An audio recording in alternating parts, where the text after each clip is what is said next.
Today's podcast will openly discuss topics of sexuality and may not be suitable for all listeners. Discretion is advised. What's that? Kate, what's that? I think you know what this is. What? Oh, is that one of my friends? It's a lot of people's friends. I'm Piyar. I'm Kate. And this is the Midwife Crisis. Because it's not just you unless you're masturbating.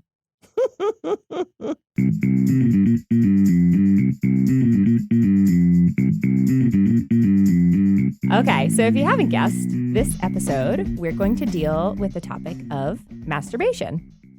We're going to be openly discussing the topic as well as sharing our personal stories as per usual. So to our parents and our children, anyone else who may think this is too much information, this is a TMI situation for you, then please feel free to skip it. For everyone else, let's play. You know, we always try to be professional in every episode. So I'm going to be professional, and let's start with a definition. And then things are going to get wild.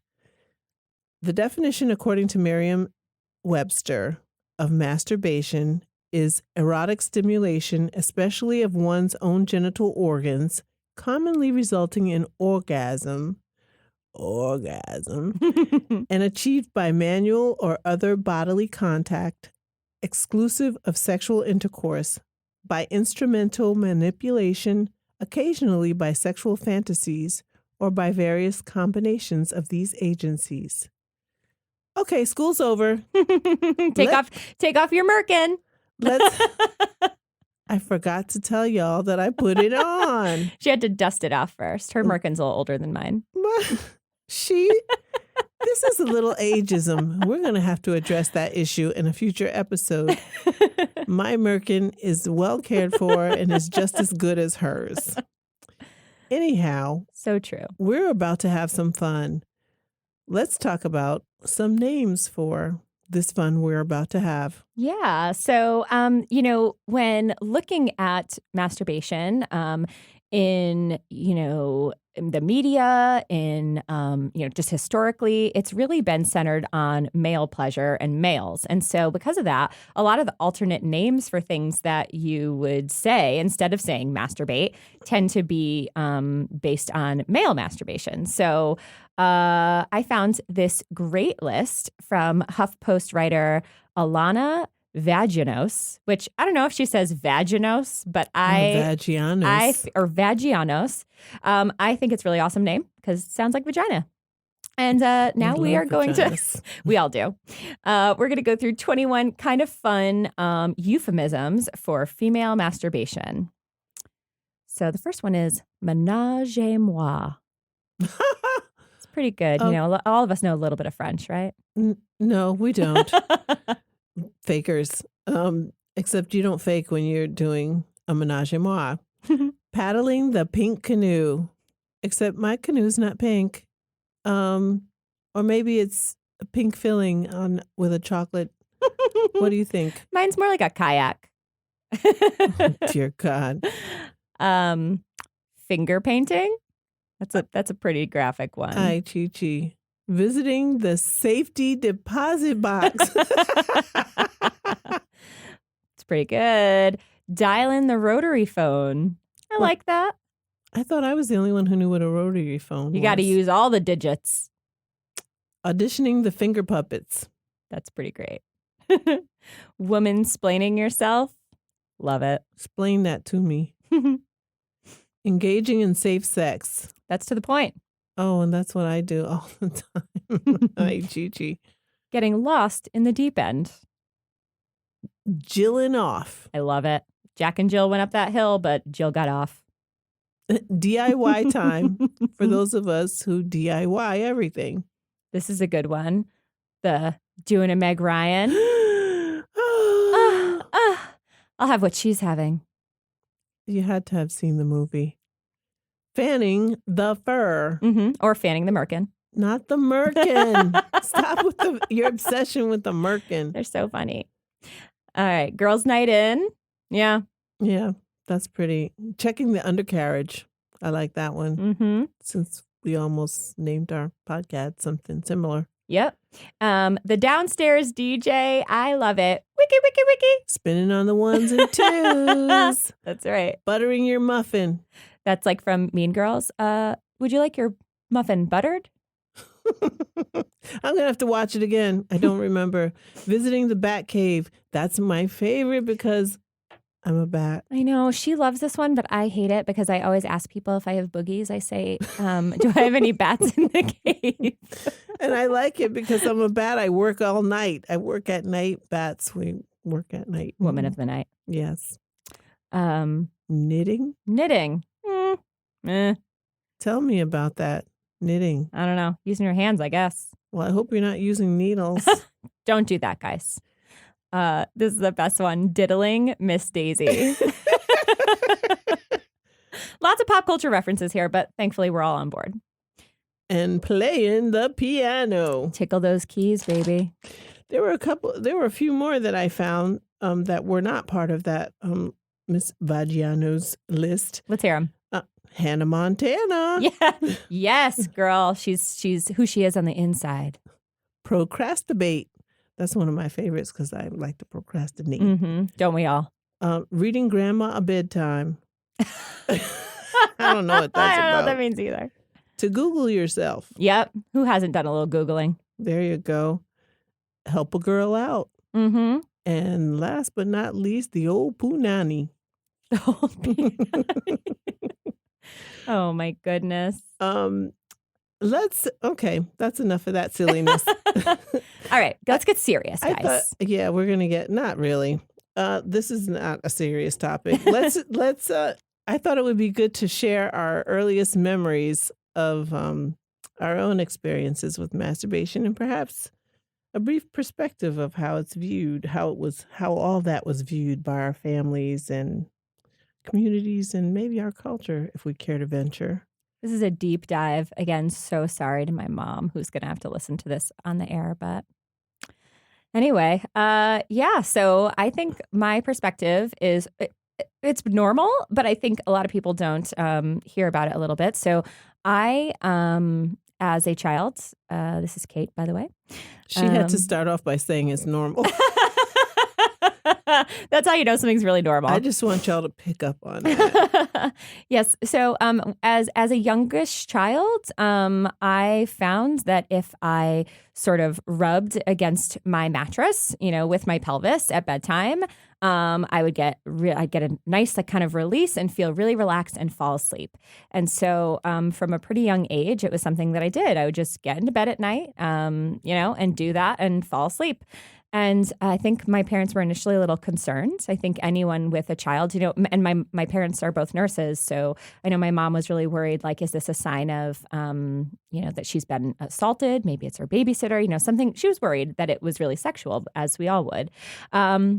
And thankfully for my great pediatrician who still practices, she said, no, this is a smart kid. This kid knows that if she gets in bed in her safe place, by herself and gets this release, she's going to sleep well and it releases tension for her and good for her. She knows what she likes. And so my parents kind of begrudgingly were okay with it. And they said, look, this is something you can do, but you have to be by yourself. This is something you do on your own.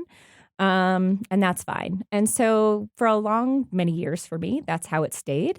I do have some sort of memories of when it did switch to more of like a sexual thing, and realizing that it was sort of associated that way. And one of my earliest memories is of the opening scene of Dirty Dancing. So if you remember like the opening credits, they're showing the the dance club and they're dirty dancing.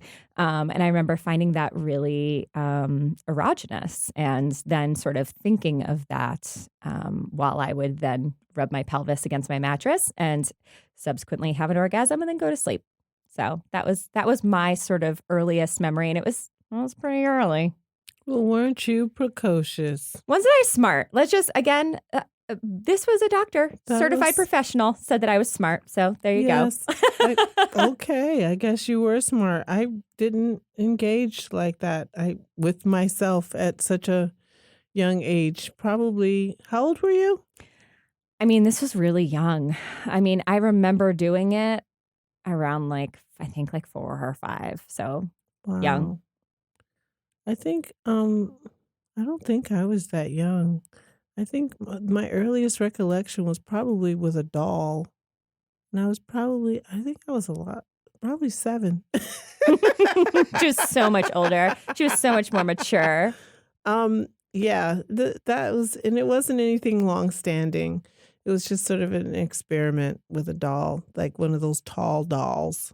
Yeah, Mm. it wasn't anything that really made me wanna keep going back for more because I guess I didn't do it right. But later on, I became sexually active, and I was the grandest of all fakers because no one could get it right for me, and I just let that carry on until I went to college, and, I, was active there, and I had a partner who I actually, he accused me of using him to masturbate because I had an orgasm, while I was intimate with him, and he became really angry, and he said, "You're just masturbating on me."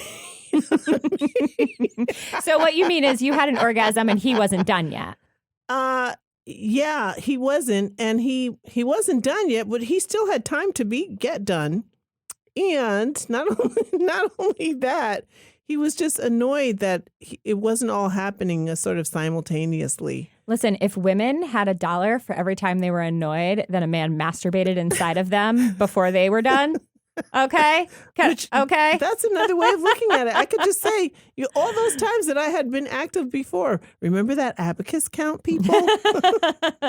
And that was when I was doing all that fakery. You can also Mm, call it fuckery if you want to. I don't true. really care.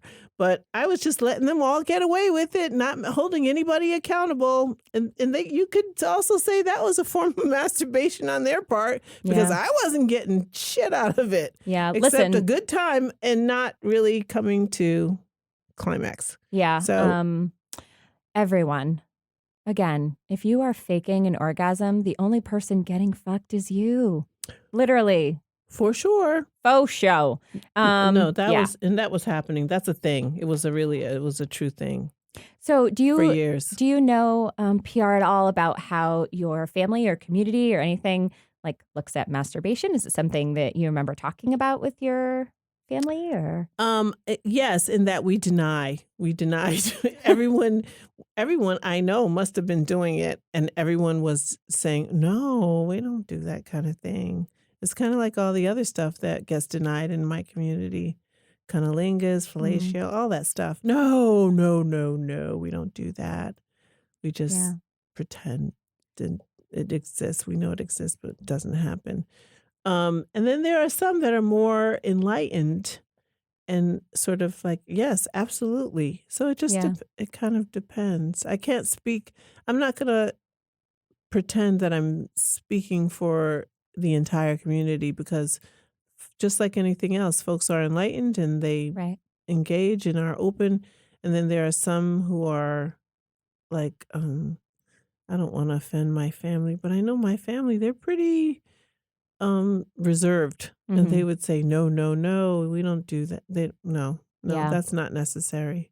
Yeah, I've been known to not have much of a filter, in case anyone was wondering.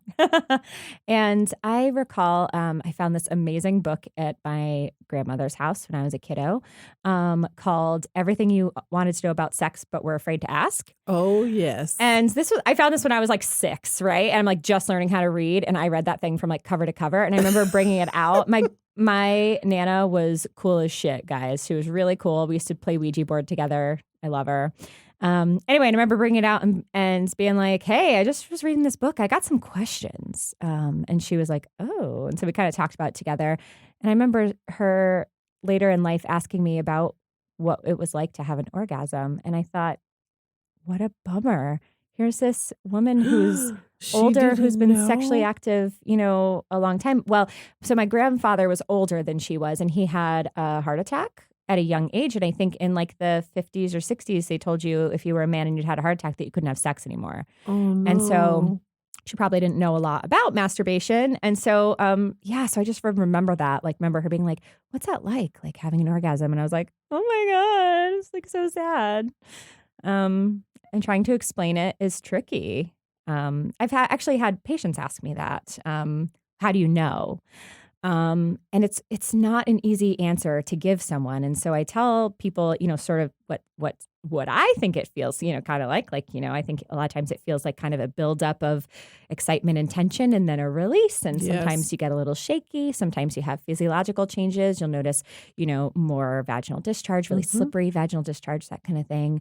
But if you're not sure if you did, you maybe didn't. You probably didn't. Yeah. And that you should keep trucking along. Keep twiddling that banjo. Yeah. Yes. Is that what you do with a banjo? I Do don't you know. twiddle it? I don't know. Stop making shit up. We're trying to educate people. Um, yeah, you need to keep at it. I've had lots of conversations with patients about this very topic and trying to get them to not be satisfied with faking and not be satisfied with and that starts with masturbation. It usually Mhm. starts with satisfying yourself I love and this quote. learning what makes you how your equipment works and what makes you happy. Yeah, I love this quote from RuPaul. If anyone watches RuPaul, you know that at the end of every episode of RuPaul Drag Race, RuPaul says, "If you can't love yourself, how in the hell are you going to love somebody else?" And really, no truer words have been spoken, especially when you're talking about sexual satisfaction. If you don't know what works for you, how are you expecting someone else to know, right? Yeah. Yeah, so you have to definitely you have to self-care, you're gonna hear me say this more than once, is a radical act, and Hmm. you have to do it. You have to break down and do it, and if you don't know how, then you have to seek some education by consulting with your provider, with a book, with Google. Google it. There are many ways to figure it out. So let's, talk about that. Yeah. So as a healthcare provider, I know that it's a really important part of my annual visits. So your annual Well GYN visit, I always ask about sexual well being. So I want to know, are you happy with your sex life? Solo or otherwise. And if you are, that's great, and you should keep up what you're doing. And if you're not, how can we make it better? And so for some women, or let's say persons that identify as asexual, maybe there's no sexual activity, maybe there's no masturbation and no coitarchy or no initiating sex with another person, and they're very happy with that because for them, that's that's what they're comfortable with. That's great. On the other hand, though, we sometimes have women who, again, have never maybe had an orgasm or are telling us that they don't have a lot of pleasure from intercourse. And to them, I typically will tell them to get to know their body. I think it's really important that when you talk to patients or when you talk to women about sex and masturbation, we do it without heteronormativity. So, meaning everyone's sexual desires, everyone's turn ons are not going to be the same. They're not going to necessarily be straight. They're not necessarily going to be the same things that you or I are turned on by. So, if someone wants to talk about that, we should be prepared to have practical suggestions for them, and be able to listen to their complaints. And it is okay to not know. I know in the past when I've not been sure how to help someone, I refer that patient to Yes. someone I know who can help them. And I think that is so important because I've had so many patients come to me saying, I've been having, this pain with intercourse and I've told every provider and they just say use lube, but it's more than that. Yeah, it's far And reaching. so if that's the case, we need to be, we're expected as providers, that if we don't know the answers, that we need to help that person find them. So that's a little bit about sort of my approach with sexuality in the office. What about you? It's pretty similar. I usually we discuss a little bit about the relationship with the partner, and then eventually that works its way into intimacy, and are you having a good time with that? And it's surprising the number of patients who will say um, they thought they were the only one who that was not having an orgasm with Yes. their partner, Mm-hmm. and they had never even mentioned it. And these are women in their 30s, perhaps, sometimes older, who just never, they said, no one ever really asked, so I didn't bring it up. And I thought there was something wrong with me. Yes. People always, they come in for a problem visit because, they're a lot of times their partner thinks there's something wrong. There must be something wrong with you because you're not enjoying this and you're supposed to, right? Um, and it's not just you. You're not alone. Many of us, have had struggles that way. And it takes work and practice. Practice makes perfect. And you got to trust yourself and figure it out. For sure. It definitely some experimentation with yourself first, and then you can engage with another person. And it doesn't matter if you're in a relationship, a committed relationship with that person. Hopefully there will be some understanding going on there. But we kind of talk about that and what can be done. But I think the first step is understanding that you're not the only one, and that Absolutely. there are some possible solutions. And I'm so excited when they come back and they say, I tried A, B, or C and it worked. Mm-hmm. And then I just I get a little baby orgasm. She just goes, beep. Ah, Ah. yes, I do. Let's talk a little bit. I don't know if you want to right now about some of the things that we suggest, some of the methods or I think whatever. that's great. Yeah. So, yeah. So I think, Zzz. well, I think first and foremost, you think, low cost and, low investment is just No no cost. cost. Yeah.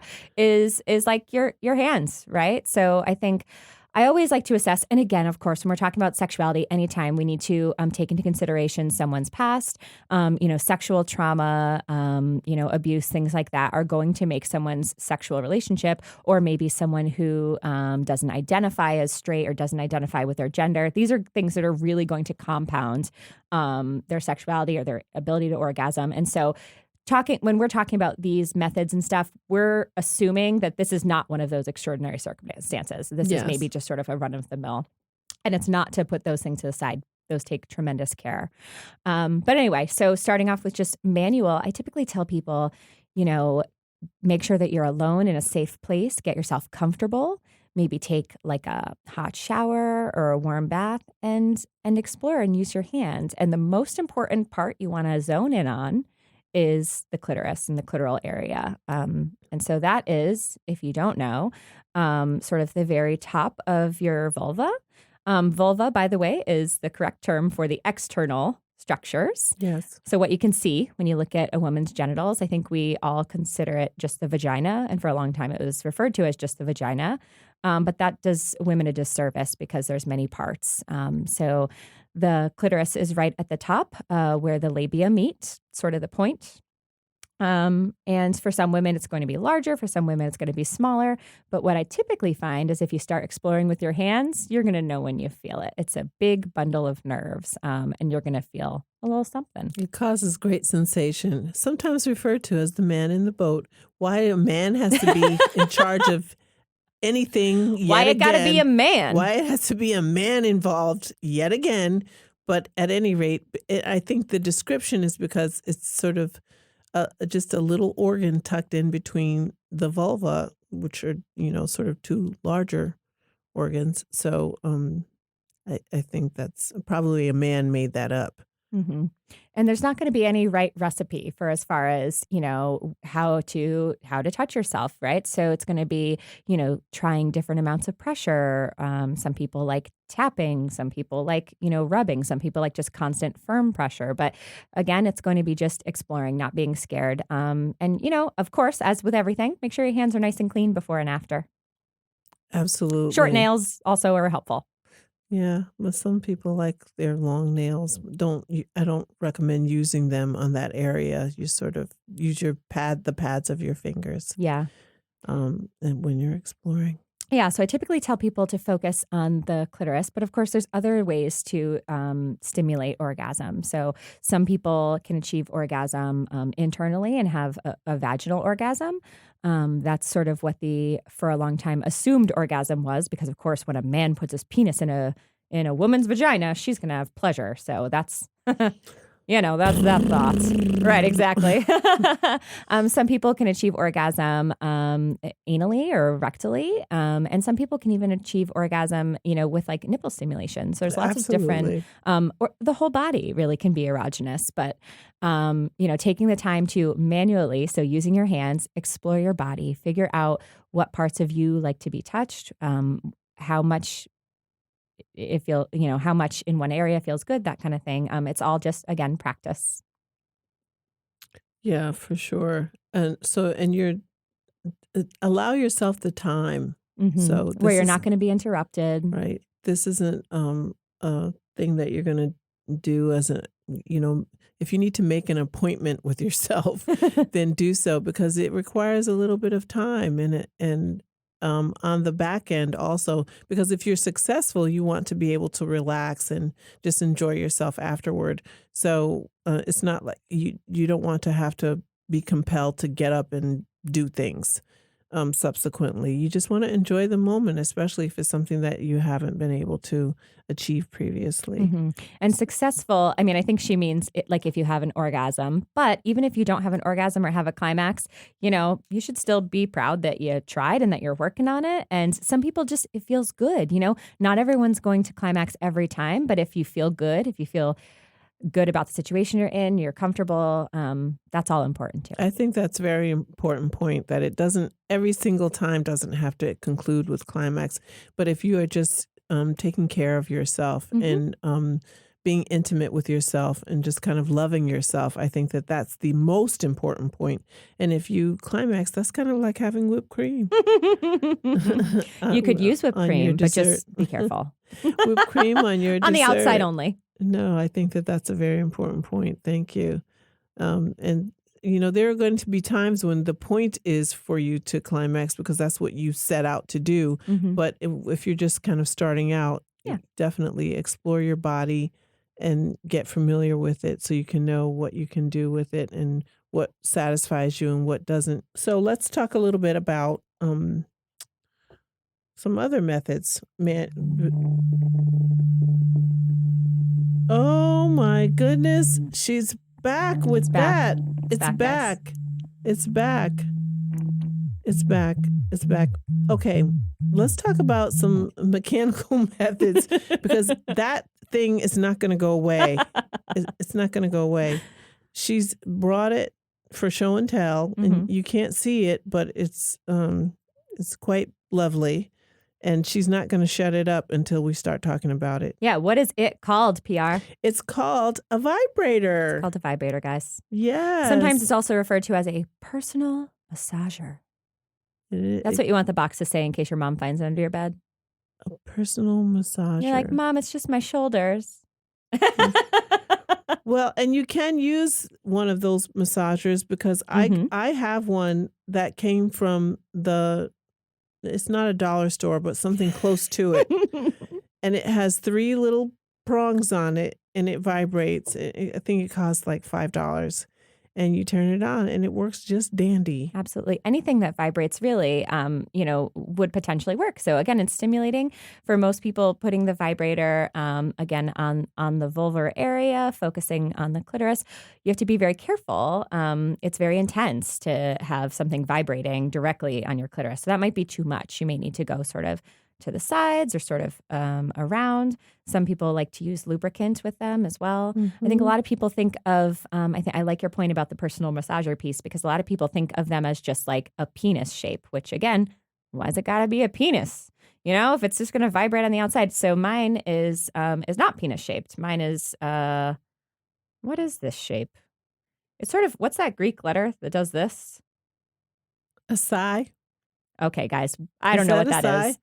So it's sort of this one sort of looks like it's like Because a is that like a circle. psych? Like when we go psych? No, that's not. It's almost That's shaped like like the a letter upside A. down. It's almost shaped like the letter A, but this is a vibrator that's for every person. Omega. That's an Omega. omega. Okay, guys, it looks like Omega.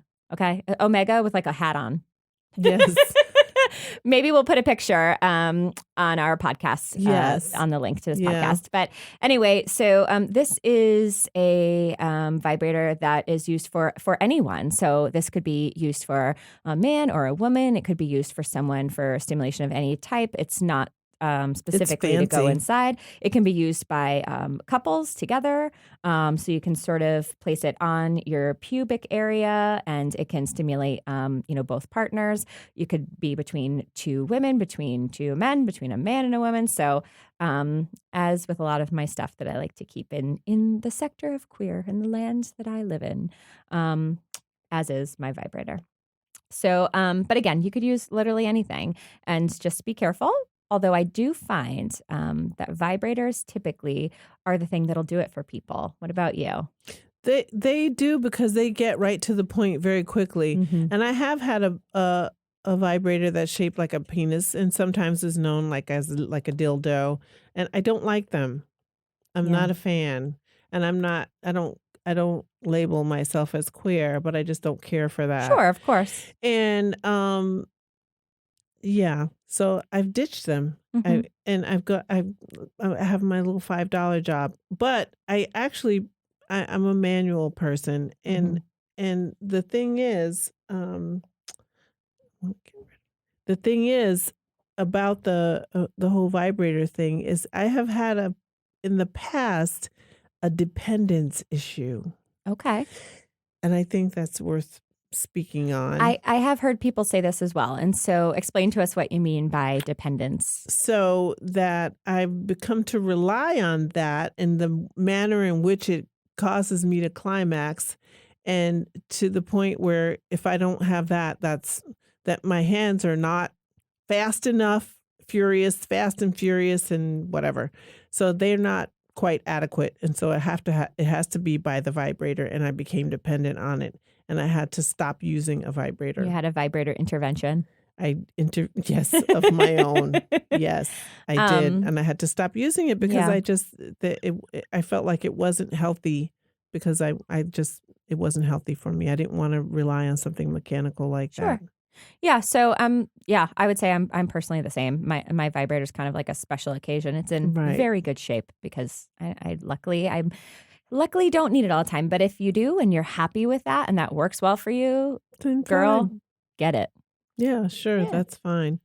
And yeah, I tend to be a manual person. Yeah. And And so manual can manual also in the be things morning. like what you touched upon, like a vibrator or like a dildo, or again, if you're someone who is of the anal, persuasion, things like butt plugs, or anal beads, vaginal beads. There's sort of eggs, vibrating eggs that people use sometimes.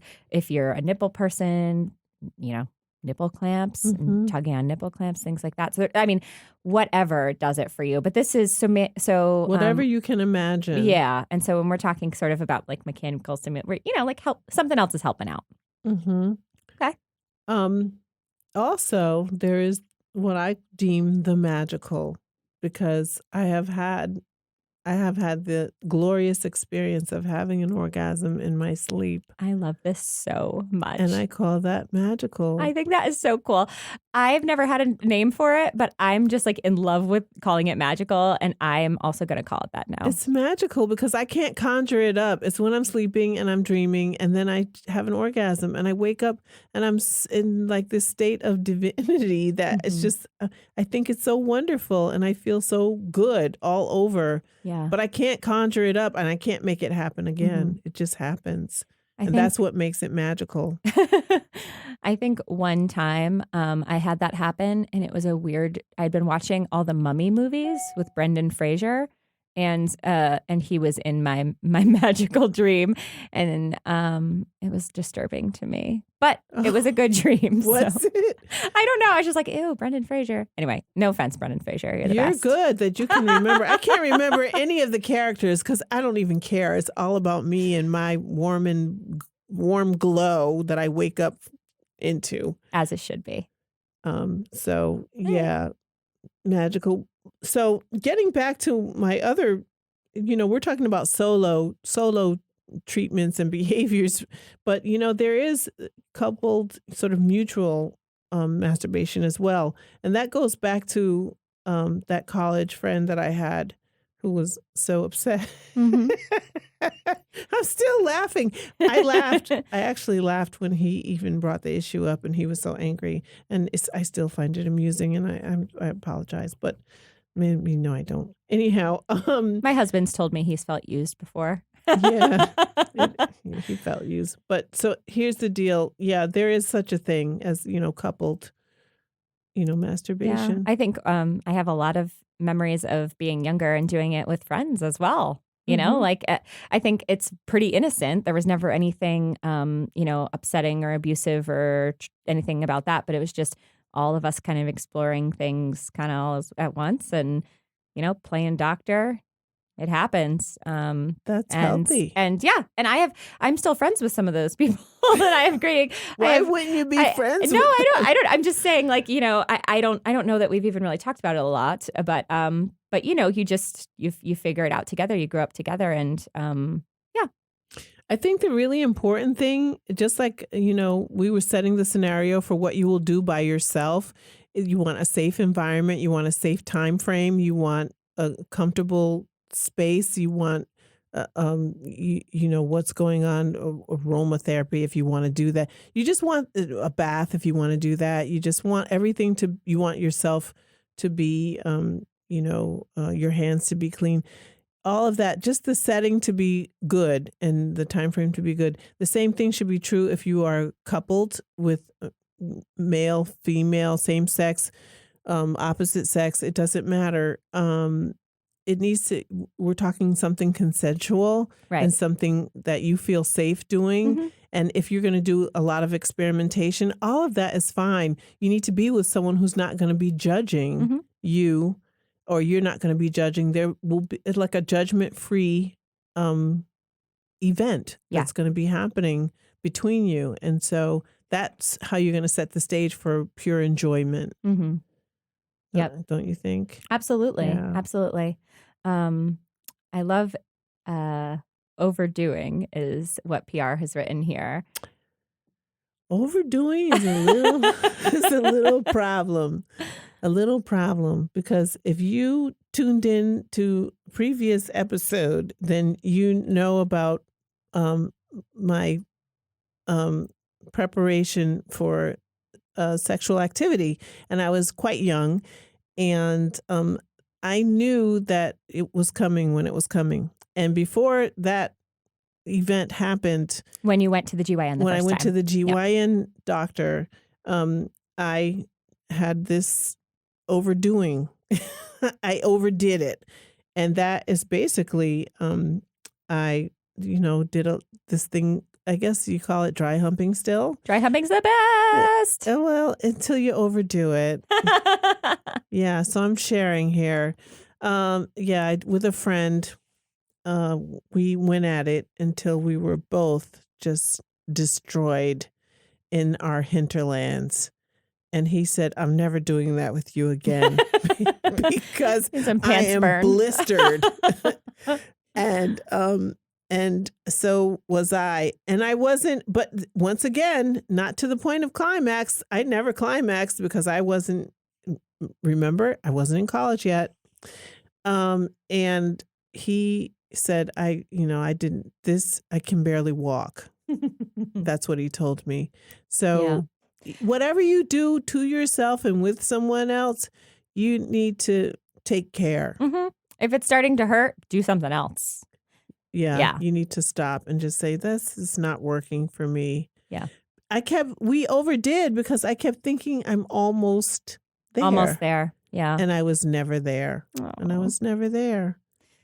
Well, I'm a fan of dry humping. My college boyfriend should have been proud that I got there with him, He should have been. and he Let's go wasn't. find him. Let's invite him on the podcast. Yes, let's. I was thinking too a little bit about pornography as a tool. What do you think, PR? Do you think pornography helps or harms women as far as their sexual empowerment and trying to achieve orgasm?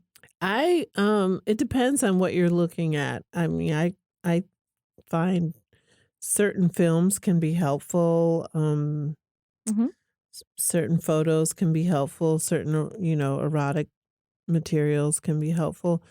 I think it depends on what you're looking at. I mean, I sort of have a little bit different perspective about some of that because I have taken care of women who work in that industry, and they're actually proud of their work. So Yeah. I have a little bit of a different view.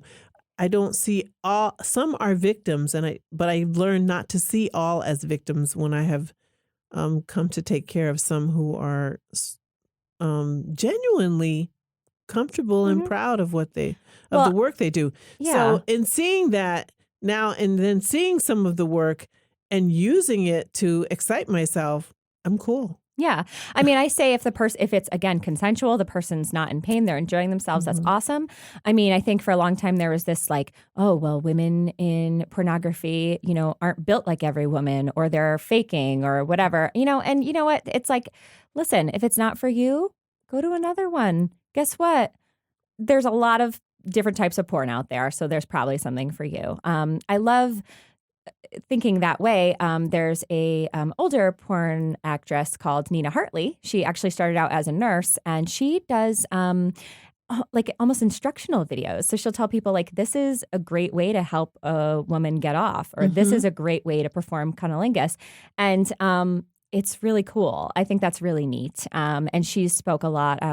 I believe, so someone correct me by email if I'm wrong, but I believe she had maybe some type of endometriosis or fibroids. She had some significant GYN like pain and concerns, and she raised a lot of money for her hysterectomy, for her surgery, by doing these instructional videos. And I thought That that is was really cool. I badass. know she's badass and gorgeous. So yay, Nina. Thank you, Nina. No, I'm comfortable with that, and yeah, and I've used it, I have to say. I have to say, one thing I hate is when people say, "Oh, this is female porn," and it's like the brawny man, like it's like a man, Wait, like what? cleaning. Like you ever hear I someone know say, what like, you're "Oh, talking this is about. this is female porn," and it's like a guy like vacuuming. I'm like, so first of No. all, fuck you.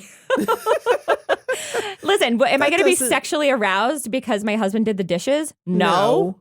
No. No. Yeah. And also, I think I've heard this trope that men are visual and women are mental. And I think in some ways that may be the case, but not always, right? Not always. Really? Yeah. No. But I think it goes back it and goes back. forth. Yeah. Yeah. Like both ways. Absolutely. And I have to say that my earliest sort of dive into like pornography and that kind of thing was actually erotica.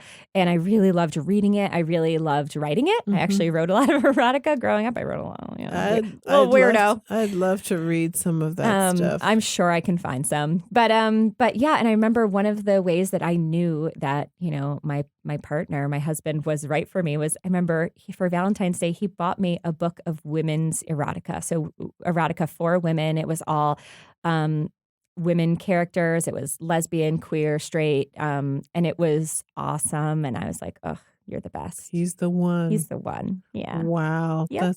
That's pretty awesome. I think women have become more comfortable with some of that kind of stuff with these 50 Shades of Grey and Right. those kinds of books, Not which for everyone, but it seemed to, in some way, it seemed to excite a lot of women. And so I think it gets did. a lot of pushback from the BSDM community and from, people thinking it wasn't a healthy relationship portrayed in the stories and things like that. But at the end of the day, if a woman's enjoying it, if it's helping her enjoy herself, if it's helping someone feel sexually fulfilled, I saw women pouring through that stuff. Mm-hmm. I had a little bit of a hard time. Yeah. Not because of what was being written about the style of writing is what I had a hard time with. So, but I'm no book critic. So, I mean, it sold lots of books, so I'm more power to the author. Um, but yeah, it wasn't it wasn't my cup of tea. Yeah. Anyhow. So when we were looking through and coming up with this topic and sort of talking about masturbation, and we knew that we wanted to bring a vibrator with us, I had started doing a little bit of research, and I found this really interesting article by this woman, Rachel Maines. And this is an article that has gotten a lot of sort of pushback. Some people have had some rebuttals to it and are not sure about it, but it's basically her theory about where the vibrator came from. And I think it's really cool. So I'm just going to share it with you kind of briefly. So basically, throughout the ages, there was this term for a disorder called hysteria. And hysteria was this idea where hysteria comes from the Greek word for uterus.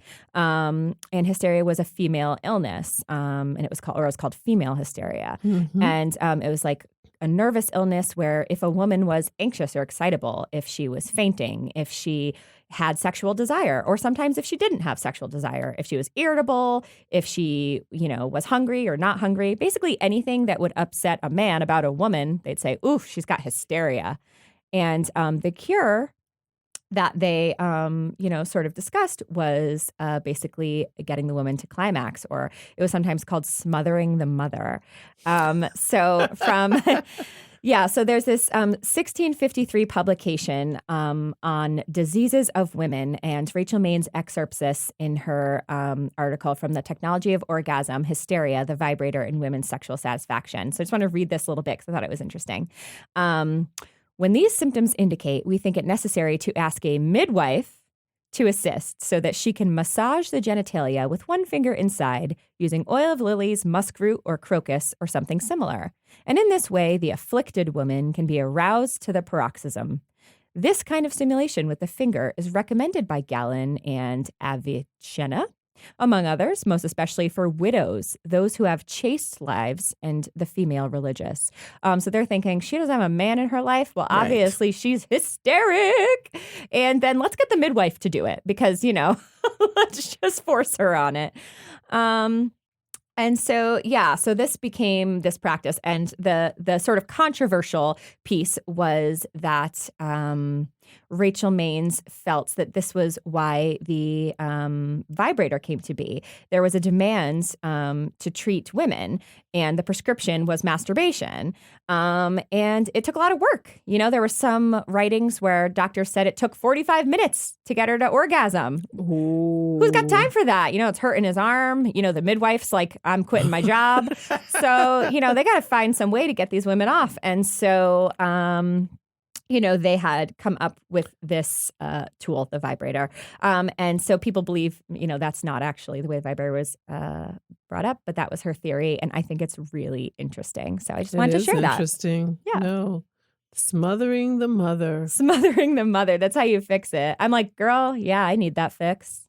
That's crazy. And, speaking of historical connotations and sort of implications, the religious implications historically is that, masturbation would make you go blind. Mm-hmm. It's a sin. It's so bad. Every time you sin and every time you masturbate, an angel loses its wings. Who said that? I don't know. I'm making it up. It sounds like a Catholic thing. Well, I'm not a Catholic, Me so I neither. don't know. But I do know that, there were lots of quotes, misquotes, quotes and misquotes from the Bible that I'm not even going to repeat, that people use to justify punishing others Right. for masturbation, for Right. masturbating. Right. And even, I as far as I understand, I think even, it can still be frowned upon. And I know that people who are deeply religious and feel the need to repent for their sins, would sometimes repent for masturbation. And I don't think that sets people up for a healthy relationship with their body or with sex. It kind of gives it this dirty implication, right? It absolutely, it absolutely does. And it's not, it has nothing to do with religion. It has nothing to do with faith.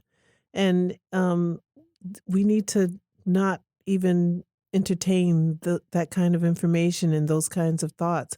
And we need to help our our sisters and our just clients and patients to kind of wash that kind of thinking out of their mental states, Yeah. because it just kind of ruins everything with regard to them trying to engage in some self-care. Absolutely. If you're feeling ready, if you feel safe, if you are comfortable, go for it. Yeah. So, and I think there was one other thing that we wanted to, that we were hoping to, I guess that was it. Yeah. Listen, this vibrator is not going to take itself home, so let's wrap it up. No, I'm just Yeah. kidding.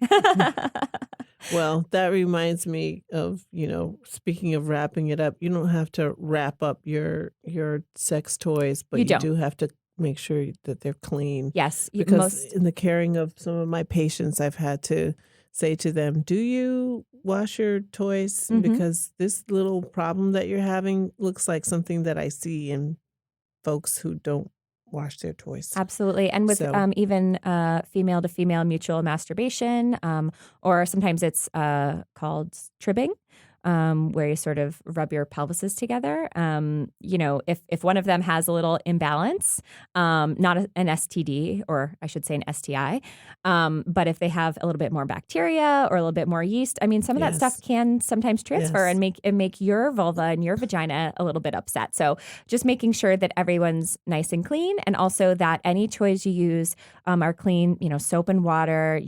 I'm sure they come with instructions on how to clean them, and you should make sure you're cleaning them before and after. So just like the way you would wash your hands. Which can also be your main toy, That's right. for sure. Is there anything else you'd like to cover? I think that's it. I just think the most important thing was that we want women to know, again, you're not alone. So if you do masturbate, awesome. You got a whole group of us that are cheering for you. And if you haven't climaxed yet or you haven't experimented, you're also not alone. And we're hoping that you have someone in your life, whether it's your healthcare provider, we would love it to be your midwife, but a healthcare provider or a good friend or your partner that you can kind of talk through this stuff with, someone that you trust, so that you can get comfortable with yourself, enjoy yourself, love yourself. Yes, because self-care is a radical act, Absolutely. and self-love is mandatory. That is absolutely true. Until the next time, Wash your sex toys. we'll see you.